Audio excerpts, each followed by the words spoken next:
په یوه ورځنیو سیالیو کې د افغانستان لپاره تر ټولو زیاتو منډو جوړونکي حاجي رحمت شاه دی چې په 140 سیالیو کې 4025 منډې جوړې کړې دي او محمد نبی 3628 محمد شهزاد 2228 او حشمت الله شاهدي بیا 2488 منډې جوړې کړې دي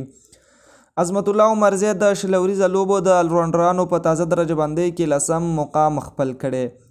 د ویسټ انډیز د ملي لوبډلې مشر روزونکی ډروین سمي د خپل کرکټ اوسنی حالت په اړه داسې بیان کړی زموږ د کرکټ حالت تر دې در قیاس کړه چې زه روزونکی یوه لوبغاړي ته زنګ وهم او ورته وایم چې لوبډلې ته ټاکل شوی بیا دې ته هیله من یم چې زه که ویې مني ښایي ریشب پنډ کرکټ ته راوګرځي او رانجي ټرافي کې د ډیلي کپتاني وکړي